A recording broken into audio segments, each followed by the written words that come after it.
Class 9th subject civics पाठ चुनावी राजनीति के इस वीडियो में हम लोग मतदान और मतगणना के बारे में समझेंगे, सीखेंगे।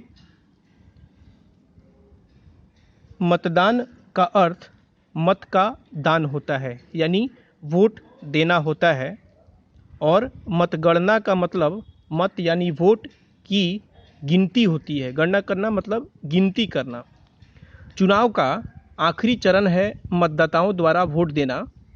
इस दिन को आमतौर पर चुनाव का दिन कहते हैं। मतदाता सूची में नाम वाला हर व्यक्ति अपने इलाके में स्थित मतदान केंद्र पर जाता है। मतदान केंद्र जहां वोट देने का, मत देने का काम किया जाता है, जहां आपने आमतौर पे देखा होगा कि जनता जाके जिस जगह पे वोट देती है उसी को मतदान केंद्र कहा जाता है। तो मतदाता सूची में जिसका नाम होता है वैसा प्रत्येक व्यक्ति जो है चुनाव के दिन, मतदान के दिन मतदान केंद्र पर वोट देने के लिए जाता है। यह अस्थायी तौर पर स्थानीय स्कूल या किसी सरकारी इमारत में बना होता है।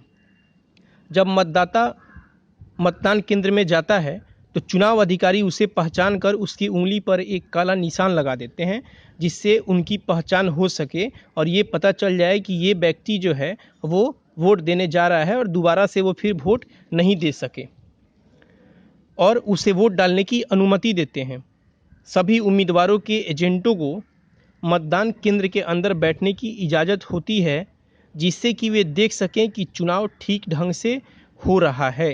यानी प्रत्येक जो उम्मीदवार होते हैं उनके जो एक खास व्यक्ति होते हैं जिनका नाम उम्मीदवार देते हैं, उनको उस चुनाव के दौरान उस मतदान केंद्र के अंदर ही बैठाया जाता है, ताकि भविष्य में वो ये ना कहें कि मतदान में किसी प्रकार की कोई गड़बड़ी हुई है।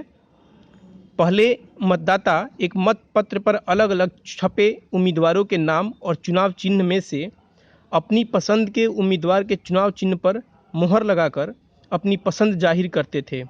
यानी एक वायलेट पेपर मिलता था और उस पेपर पे जिस व्यक्ति को जिन्हें वोट देना होता है उनको वोट देने के लिए वो व्यक्ति उस चुनाव चिन्ह पर मुहर लगाता था।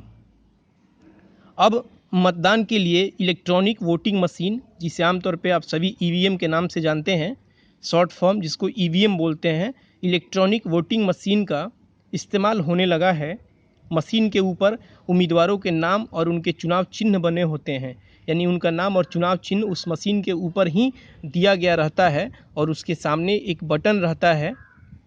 जिस व्यक्ति को, जिस उम्मीदवार को अपने पसंदीदा जिस उम्मीदवार को वोट देना होता है उनके नाम के सामने बने हुए चुनाव चिन्ह और नाम के सामने बने हुए बटन पे ही क्लिक करना होता है। निर्दलीय उम्मीदवारों को भी चुनाव अधिकारी चुनाव चिन्ह देते हैं। मतदाता को जिस उम्मीदवार को वोट देना होता है उसके चुनाव चिन्ह के आगे बने बटन को एक बार दबा देना होता है। जैसा कि अभी हम सब ने जाना है, देखा है कि उस ईवीएम मशीन के ऊपर प्रत्येक उम्मीदवार का नाम और उनका चुनाव चिन्ह होता है। उसी चुनाव चिन्ह के सामने जिनको आम जनता को वोट देना है बने हुए बटन पर ही प्रेस करना होता है, यानी दबा देना होता है।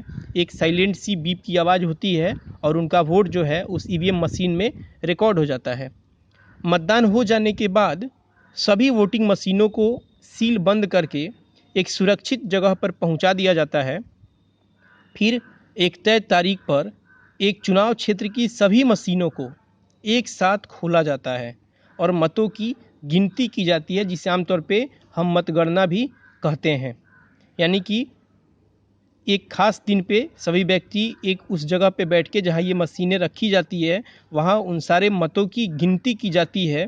वहाँ सभी दलों के एजेंट रहते हैं ताकि वे इस बात को अपने सामने, अपनी आंखों के सामने देख सकें कि गिनती जो हुई है वो बिल्कुल स्वतंत्र और निष्पक्ष भाव से किया गया है। इसमें किसी प्रकार का कोई भी गड़बड़ी या धांधली नहीं किया गया है, जिससे मतगणना का काम निष्पक्ष ढंग से हो सके। सबसे ज़्यादा मत पाने वाले उम्मीदवार को विजयी घोषित किया जाता है, यानी उन्हें जीत का सर्टिफिकेट दिया जाता है, और सबसे ज़्यादा वोट जिसको मिलता है उनको उस समय चुनावी अधिकारी जो वहाँ होते हैं उनको वो जीत का सर्टिफिकेट देते हैं और उन्हें विजयी घोषित करते हैं। धन्यवाद।